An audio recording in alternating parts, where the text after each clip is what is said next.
Morning. কেমন আছো তোমরা? আশা করি সবাই খুব ভালো আছো, আর আমরাও বেশ ভালো আছি। আমি আলপনা আমার নতুন আরও একটি ব্লগে তোমাদের সবাইকে আরও একবার স্বাগত জানাই।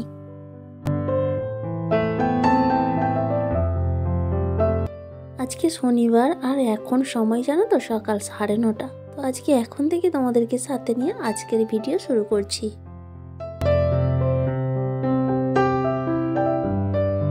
শীতের দিনে কুয়াশাচ্ছন্ন একটি দিন, আর শীতকালে তো প্রায় দিনই এই কুয়াশা দেখা যায়।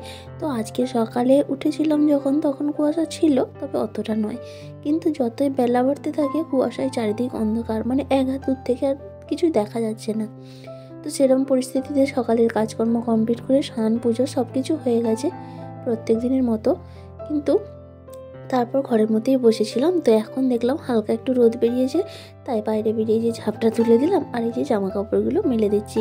তো আরও কিছু জামা কাপড় কেচেছি, সেগুলো তোমাদের দাদাভাই ওই পাশের বাড়ি ছাদে দিয়ে এসেছে, কারণ একে তো 10টা বাজে আর এই সবে মাত্র হালকা রোদ উঠেছে।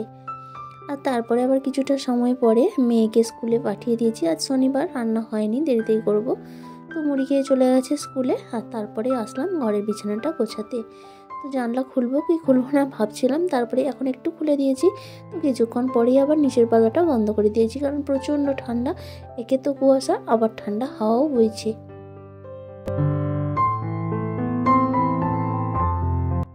শীতকালটা আমার খুব একটা পছন্দের সিজন নয়, একেবারেই অপছন্দের বলতে পারো।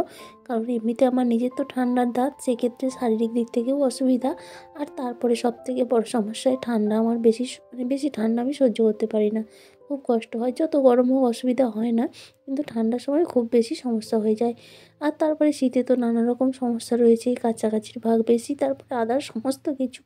আর এই সকালে কম্বল ছেড়ে বেরোতেও ইচ্ছা করে না। সব মিলিয়ে শীত ঋতুটা একেবারেই ভালো লাগে না।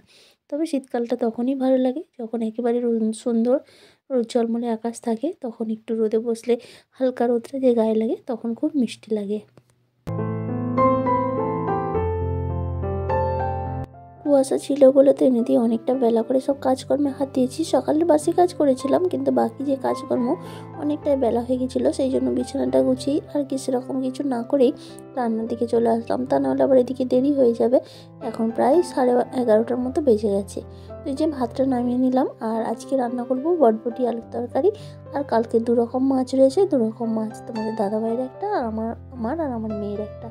তো প্রথমে বরবটি তরকারিটা করে নেবো, সব কিছু কেটে বেটে রেডি করে নিয়ে এসেছি। আর উনুনে রান্না তো বেশ তাড়াতাড়ি হয়ে যায়, এটা বেশ সুবিধাই হয়।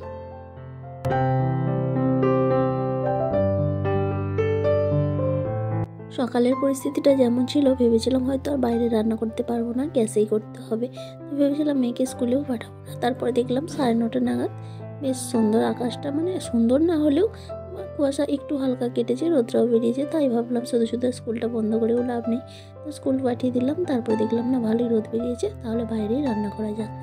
আর দেখো কথা বলতে বলতে এদিকে আমার বরবটি আলুর তরকারিটা হয়েও গেল। প্রথমে একটু বরবটিটাকে ভেজে নিয়েছিলাম, তারপরে আলুটাকেও ভেজে লবণ হলুদ দিয়ে, আর ওই ধনে জিরে গুঁড়ো, লঙ্কা গুঁড়ো, হলুদ গুঁড়ো তো দিতেই হবে, তো সেগুলো দিয়ে জল ঢেলে দিয়েছিলাম। আর সেদ্ধ হয়ে যেতে এখন একটু ফোড়ন দিয়ে নিলাম। আর নামানোর আগে একটু সরষে বাটা আর একটু ধনেপাতা দিয়ে দিয়েছিলাম, আর সামান্য একটু চিনিও দিয়েছিলাম। তো একেবারেই সামান্য, কারণ আগেও বলেছি তরকারিতে মিষ্টি হলে তোমাদের দাদাভাইয়ের আবার পছন্দের নয়।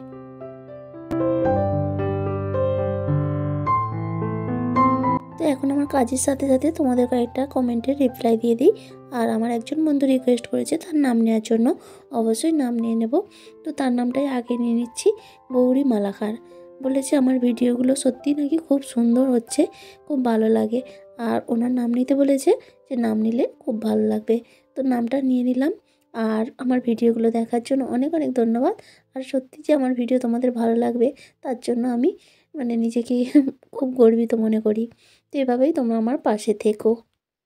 আরও কয়েকজন কমেন্ট করেছে, তো তাদেরও নামটা নিয়ে নিচ্ছি আর কমেন্টের রিপ্লাইও দিয়ে দিচ্ছি।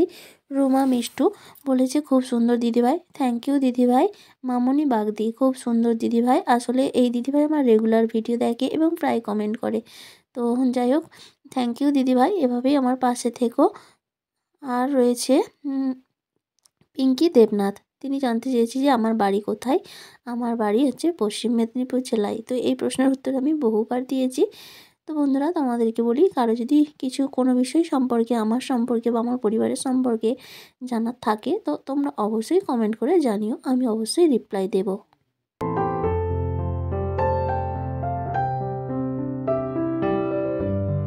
তো দেখো, একটা মাছের তরকারি নামিয়ে নিয়েছিলাম। আসলে মশলাটা তো একই, আদা রসুন পেঁয়াজ, তো একসঙ্গে মশলাটাকে কষিয়ে কিছুটা মশলা তুলে রেখেছিলাম আর কিছুটা মশলা দিয়ে একটা মাছ করে নিয়েছিলাম তোমাদের দাদাভাইটা।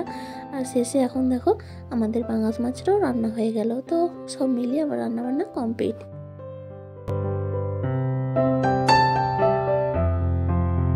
রান্না করলাম, রান্নার জায়গা পরিষ্কার করব না তাই কি হয়, সেটা তো করতেই হয়। আমি একেবারেই অপরিষ্কার রাখতে পারি না। তো যাই হোক, প্রথমেই ঝাড় দিয়ে নিলাম, কারণ চারিদিকে জ্বালনটা ছড়াছড়ি হয়েছিল। আর তারপরে এই যে উনুনটা ভালো করে লেপে নেব। তো তোমাদের দাদাভাই স্নান টান করে মেয়েকে আনতে চলে গেছে। আজকে যেহেতু শনিবার তাড়াতাড়ি ছুটি হয়ে যাবে, তো ও আসলে একসঙ্গে তিনজনে খাওয়া দাওয়া করবো। আবার দুপুরে রয়েছে মেয়ের ড্রয়িং ক্লাস, মানে ও এসে খাওয়া দাওয়া করেই চলে যাবে, তোমাদের দাদাভাই দিয়ে ও ডিউটি চলে যাবে, আর আমি আবার আনতে যাব।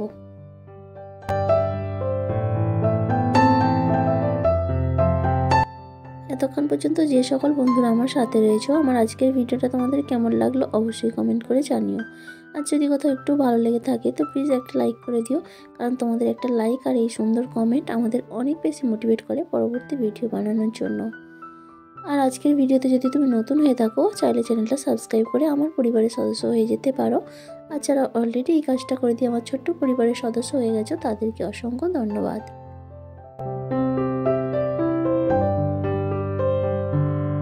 আর এখন বাজে ওই 3টে মতো, তো ওরা 2:30টার সময় গেছে। যাওয়ার পর আমি একটু টুকটাক কাজকর্ম কমপ্লিট করে, আর একা বাড়িতে থাকলে না আমার ঘুম হয় না, কারণ এই যে মেয়েকে আনতে যেতে হবে একটা টেনশন থাকে। বাই চান্স যদি ঘুমিয়ে পড়ি, তো তোমাদের দাদাভাই বাড়িতে থাকলে ওটা অসুবিধা হয় না, কিন্তু যদি ঘুমিয়ে পড়ি তখন সমস্যা হয়ে যাবে। ও তো একা একা আসতে পারে না, অনেকটাই দূরের। তো সেই জন্যই, তারপরে রাস্তা মানে রোড, তো সেইভাবে ওকে একাও ছাড়ি না কোথাও। সেই জন্যই একটা চিন্তাও থাকে, সেই জন্য না মানে শুই না, ভয়েতেই শুই না একরকম বলতে পারো, যে বাই চান্স যদি ঘুমিয়ে পড়ি। তো সেই জন্য টুকটাক করে কাজগুলো এগিয়ে নিচ্ছি। যে জামা কাপড়গুলো সকালে কাচা হয়েছিল, তো সেগুলো বেলাতে রোদ দিলেও বেশ শুকিয়ে গেছে, তো সেগুলোই এখন ভাঁজ করে গুছিয়ে নিচ্ছি। আসলে কাজ না করলে যদি চুপচাপ শুয়ে থাকি তাহলে হয়তো ঘুমিয়ে পড়তে পারি। তো সেই জন্যই কাজগুলো এগিয়ে রাখছি, আবার 3:30 নাগাদ বেরিয়ে যাব। হয়তো ছুটি হবে 4টের পর, কিন্তু বাড়িতে বসে আর কী করবো, একা একা ভালো লাগে না, তো সেখানে গিয়েই বসবো।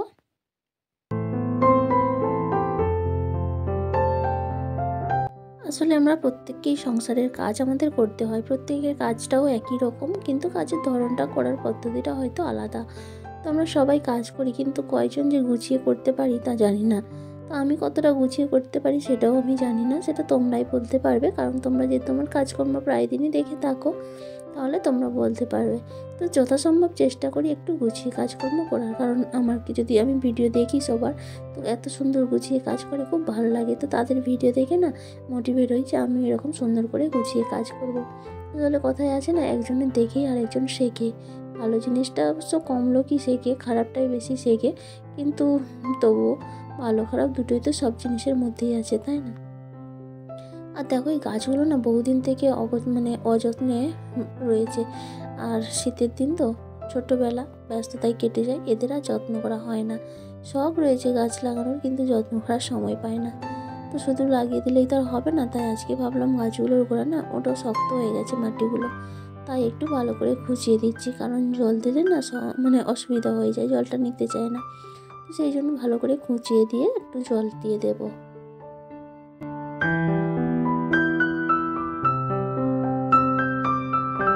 আর এই তো এর মাঝে ঘরদোরগুলোও ঝাড় দিয়ে নিয়েছি, তো বাইরটা ঝাড় দিইনি এখন, কারণ অনেকটা দেরি হয়ে যাবে সেক্ষেত্রে।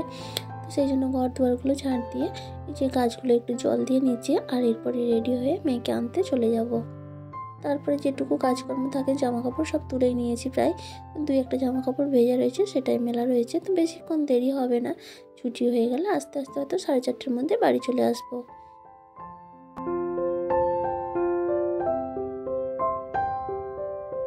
আর এই তো এখন রেডি হয়ে গেছি আনতে যাওয়ার জন্য। তো ঘরের দরজাগুলো একটু বন্ধ করে দেব, কারণ কিছুটা সময় হয়তো ওয়েট করতে হবে। তো ঘর খোলা থাকাটা ঠিক নয়, দুপুরবেলা এদিকে কেউ থাকে না বাড়িতে। আর তো চলো, ঘরটা এখন চাবি লাগিয়ে দিয়ে চলে যাই, ফিরে আসে আবার দেখা হচ্ছে সন্ধ্যাবেলায়।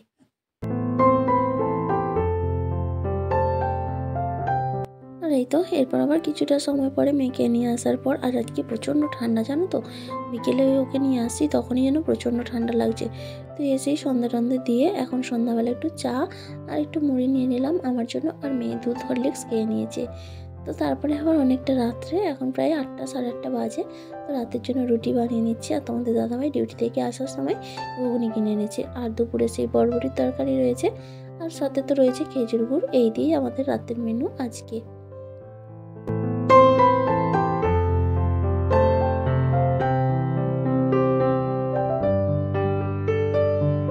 তো ঠান্ডার দিনে যদি গরম গরম ফুলকো ফুলকো রুটি আর খেজুর গুড় দেওয়া যায় না, তাহলে বেশ ভালোই লাগে। তো রুটিটা এখনই করছি, গরম গরমই খাওয়া দাওয়া করে নেবো, কারণ তোমাদের দাদাভাই চলে এসেছে। আর মেয়ের স্কুলে 3 দিন যেহেতু ছুটি, অতটা চাপ নেই। আর এই তো এখন মেয়েকে দিয়ে নিচ্ছি, আমরা একটু পরে খাবো। তাহলে আবারও দেখা হবে, আজকের মতো টাটা।